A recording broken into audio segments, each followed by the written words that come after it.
और कैसा चल रहा है दोस्तों? रेसलमेनिया वापस आ गया है एक नई वीडियो के साथ और वक्त आ गया है रेसलमेनिया 39 की दूसरी रात का। अब पहली रात ने इतना धमाल मचाया था तो क्या दूसरी रात WWE कुछ ज्यादा दे पाया? शो के खत्म होने पर लोगों की प्रतिक्रिया से तो ऐसा नहीं लगता। जुड़िए हमारे साथ जहां हम दूसरी रात के रिकैप देखेंगे और हम अपना एनालिसिस भी करेंगे जानने के लिए कि क्या अच्छा था, क्या बुरा और क्या सबसे खराब। उससे पहले ऐसे ही रोज की रेसलिंग वीडियोस के लिए हमारे चैनल को सब्सक्राइब करके नोटिफिकेशन बेल दबाना ना भूलें और एक्सक्लूसिव लिस्ट के लिए हमें फेसबुक पर फॉलो करें।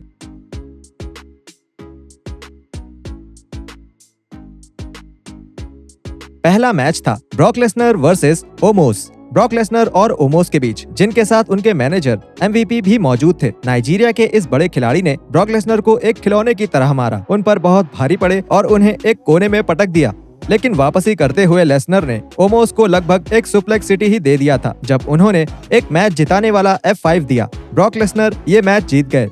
अगला मैच था सोनिया डेविल और चेल्सी ग्रीन वर्सेस राउजी और बेजलर वर्सेस लिव मॉर्गन और रैकेल वर्सेस शॉर्टजी और नटालिया का घातक 4-वे मैच। ये एक मजेदार मैच था जिसमें कुछ दिलचस्प स्पोर्ट्स भी थे, जैसे जब नटालिया ने चेल्सी ग्रीन और सोनिया डेविल दोनों के ऊपर शार्प शूटर का इस्तेमाल किया। उससे भी ज्यादा हलचल तब हुई जब लिव मॉर्गन चीजें तोड़ती हैं और रोंडा राउजी और शेना बेजलर उन्हें ब्लाइंड टैग करते हैं। रोंडा शॉर्टजी को एक आर्म बार में फंसाती हैं और शॉर्टजी हार मान लेती हैं और रोंडा राउजी और बेजलर ये मैच जीत जाते हैं। अगला मैच इंटरकॉन्टिनेंटल चैंपियनशिप के लिए एक ट्रिपल थ्रेट मैच होता है जिसमें पूर्व चैंपियन गंथर ने शेमस और ड्रू के खिलाफ मैच लड़ा। अब ये मैच हर तरीके से वैसा ही था जैसा आप इन ताकतवर रेसलर से उम्मीद करेंगे। गंथर ने अपना स्पॉट पकड़ लिया और ड्रू और शेमस को एक दूसरे से जमकर लड़ने दिया और फिर चैंपियन ने शेमस को पावर बॉम्ब का मूव करते हुए फेंका और फिर से मैकिंटायर पर पावर बॉम्ब का इस्तेमाल करके उन्हें 1 2 3 की गिनती तक पकड़ कर रखा। गंथर ने अपना इंटरकॉन्टिनेंटल चैंपियनशिप बचा लिया। अगला मैच है रॉयल विमेंस चैंपियनशिप का, जहां पूर्व चैंपियन बियांका बेलियर का सामना हुआ आसुका से। आसुका अपने NXT के प्रसिद्ध आक्रामक रूप में वापस आ चुकी हैं। ये मैच काफी उतार चढ़ाव का रहा क्योंकि आसुका हार मानने के लिए तैयार नहीं थी, लेकिन बियांका की शक्ति का और वो उन्होंने आसुका के तेज गति के खिलाफ इस्तेमाल किया। आसुका ने आसुका लॉक करने की भी कोशिश करी, लेकिन वो ज्यादा देर बियांका को लॉक नहीं कर पाई। बेलियर ने भी कई बार KOD देने की कोशिश करी, लेकिन आसुका उससे बचती रही। एक और असफल आसुका लॉक के बाद बेलियर ने एक KOD मारा और आसुका को पिन करके अपना रॉ विमेंस चैंपियनशिप खिताब बचा लिया। मेज और स्नूप डॉग रिंग में रेसलमेनिया की अद्भुत टिकट की बिक्री के बारे में बताने के लिए वापस आए, लेकिन द मिज ने स्नूप डॉग से रेसलमेनिया की पहली रात में पैट मैकेफी के खिलाफ बुक किए जाने के बारे में शिकायत करी और तभी शेन मैकमैन आ जाते हैं और स्नूप कहते हैं कि अब एक और मैच का वक्त आ गया है।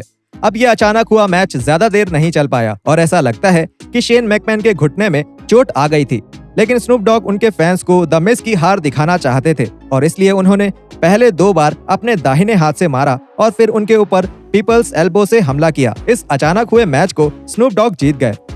अगला मैच हुआ एक हेल इन अ सेल मैच जिसमें एज ने सामना किया फिन बैलर का। अब ये ब्रूड वर्सेस डीमन का मुकाबला था। इस मैच में बस पिंजरे में कैद 2 जानवर एक दूसरे को मारने की कोशिश कर रहे थे। एक समय पर तो रेफरी को मैच रोकना पड़ गया था जब एच ने एक लैडर फेंक कर मारा जिससे बैलर को चोट लग गई। जब मैच दोबारा शुरू हुआ तब वो एक असली नरसंहार लग रहा था और एच ने आखिरकार बैलर को एक कॉन्चर्टो दिया और एच ये हेल इन अ सेल मैच जीत गए। अब वक्त है मेन इवेंट का, जहां undisputed WWE champion Roman Reigns का सामना हुआ कोडी रोड से। ये कोडी की रात थी क्योंकि ऐसा लग रहा था रोमन रेंस के हर वार का जवाब उनके पास था। अब भले ही वो सोलो, सिकोआ और यूसोस की मैच में दखल अंदाजी ही क्यों ना हो, लेकिन ऐसा नहीं था क्योंकि जब एक बार रिंग से बाहर निकाले जाने के बाद सोलो वापस आ गए तो उन्होंने कोडी पर एक सामोअन स्पाइक का हमला कर दिया जिससे रोमन को एक स्पेयर मार के कोडी को गिराने का मौका मिल गया और उन्होंने अपना WWE चैंपियनशिप का टाइटल बचा लिया। अब ये तो अच्छा नहीं हुआ।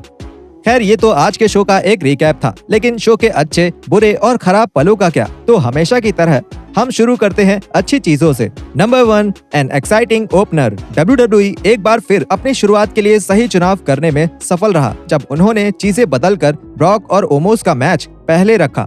अब शुरुआत में ओमोस का पलड़ा भारी लग रहा था और उन्होंने ब्रॉक की अच्छे से पिटाई भी की, लेकिन इस मैच की सीख ये थी कि तजुर्बे को कोई नहीं हरा सकता और जब आप ब्रॉक लेसनर के जैसे सुपरस्टार के सामने हो तब तो बिल्कुल भी नहीं। MVP ने ओमोस को रास्ता दिखाने की पूरी कोशिश करी, लेकिन वो तैयार नहीं थे। हालांकि आज के मैच को देखते हुए लगता है वो जल्द ही हो जाएंगे। Number 2, a super स्लॉबर knocker.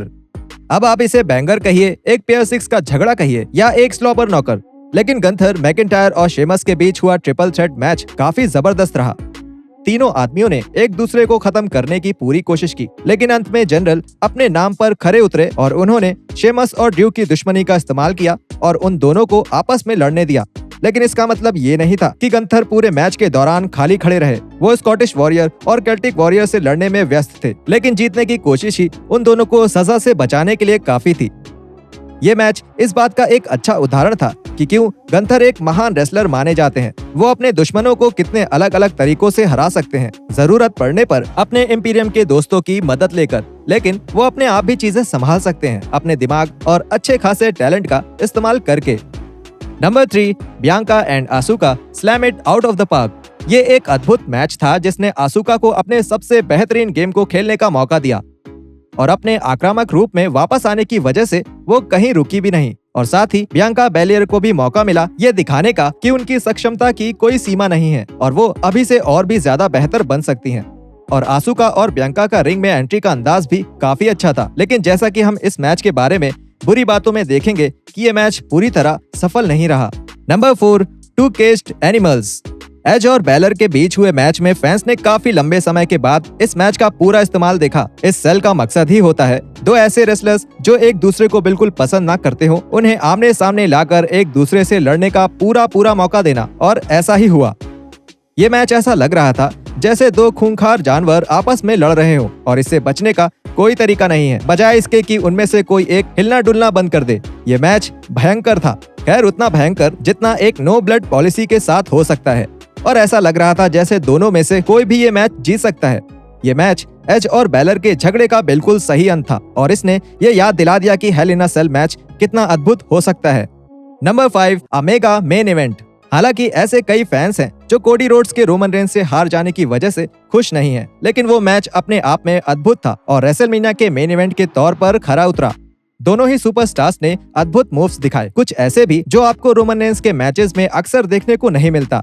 इस मैच में सैमी ज़ेन और केविन ओवेंस की खानदानी दुश्मनी को भी दिखाया गया और सोलो का कोडी से उनको हराने के लिए बदले की आग भी। चिंता मत करिए, ये यहाँ अभी खत्म नहीं हुआ है। अभी रोड्स की हार से बहुत सारी अच्छी चीजें आने वाली हैं। ये एक ऐसा मामला है जहाँ फैंस को तुरंत खुशी नहीं मिलेगी, लेकिन एक लंबे समय में वो इसकी सराहना करेंगे।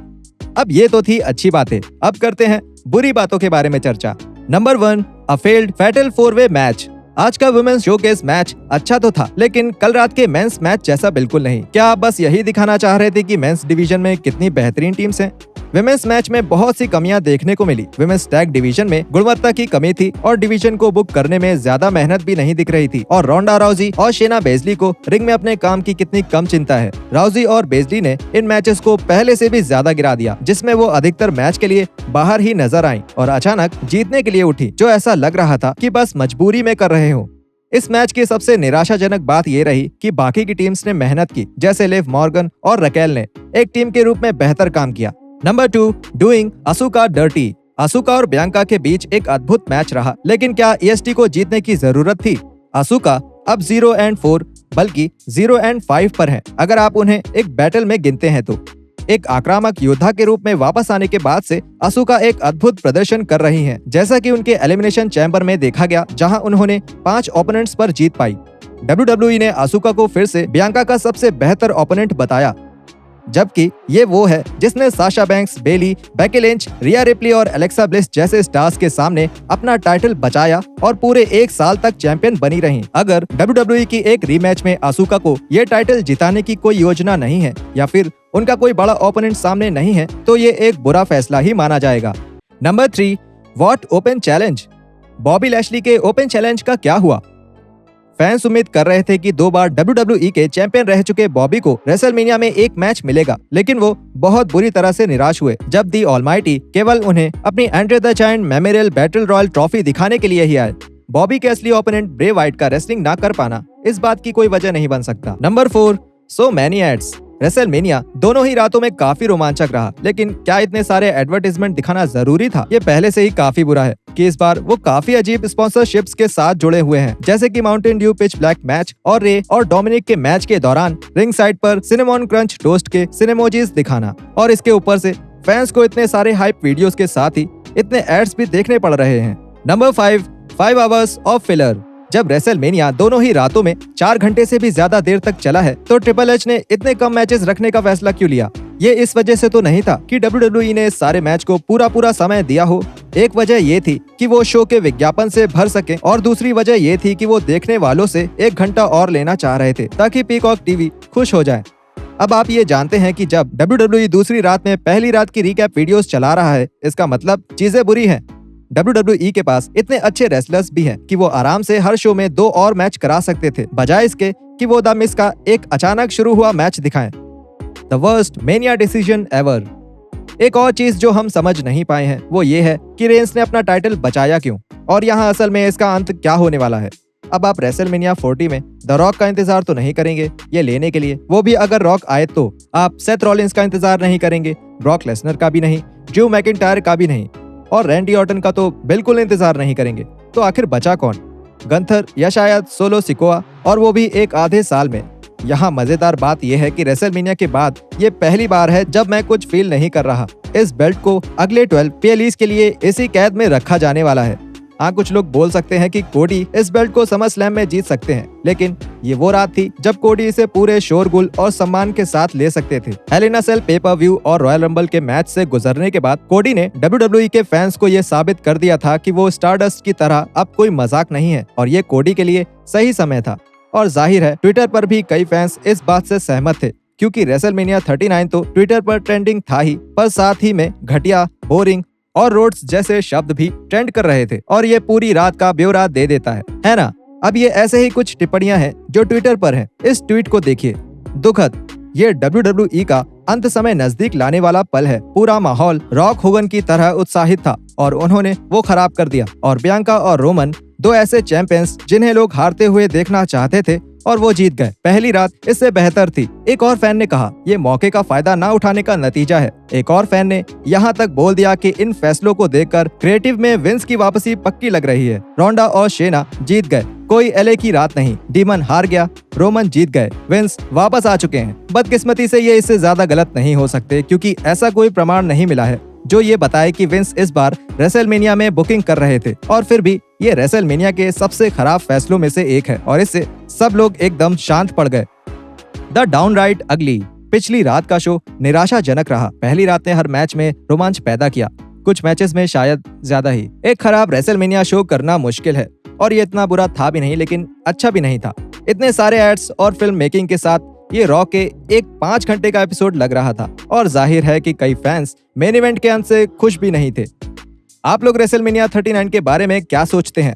हमें नीचे कमेंट्स करके जरूर बताइए। हम मिलते हैं आपसे अगले वीडियो में ऐसे ही और रेसलिंग कंटेंट के साथ।